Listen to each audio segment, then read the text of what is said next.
ফেরাউন ডাক দিয়ে বলতেছে, মাসুদা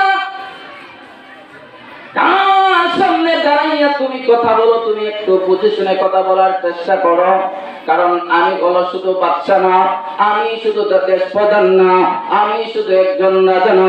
মাসুদা রে, আমি কিন্তু রাজা না শুধু, আমি কিন্তু একজন খোদা, আমি কিন্তু একজন খোদা।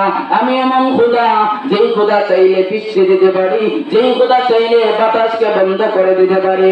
তুমি যদি আমাকে রব না মানো, আর অন্য কোন রবকে যদি তুমি রব মেনে নিতে চাও, ভালো করে আমার জবান থেকে শুনে নাও, আমি ফেরাউন কিন্তু মানব না, সেটা মেনে নিতে পারবো না। তুমি আমার বন্ধু ছিলে, আদর আছে, মহব্বত আছে, তোমার প্রতি একটা টান আছে, মায়ার টান আছে, এজন্য তোমাকে কিছু সময় ধরে দিলাম, অল্প সময়ের ভিতরে আমাকে রব মানো। যদি রব না মানো, তাহলে কিন্তু আমি তোমাকে বাঁচতে দিব না, বাঁচতে পারবো না।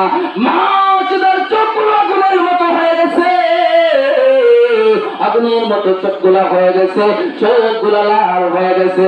লাল চোখ দিয়ে ফেরাউনের দিকে তাকায় আছে, ফেরাউনের দিকে তাকায় বলে, এই ফেরাউন, আমি তোমাকে ভালো করে চিনি, আমি তোমার সান্নিধ্যে থেকে থেকে আমি বড় হয়েছি।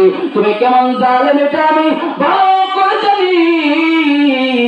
তুমি এত বড় জালেম, নিজের বিবিকে পর্যন্ত আসিয়াকে ছাড় দেও নাই। তুমি এত বড় জালেম, তুমি নিজের সন্তানকে পর্যন্ত ছাড় দেও নাই।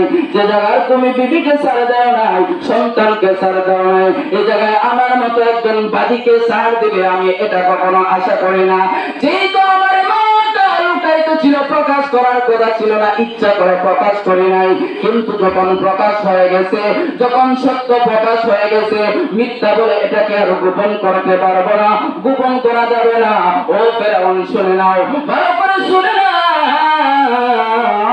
জীবন চলে যাবে, কিন্তু একটা সেকেন্ডের জন্য ঈমান ছাড়বো না।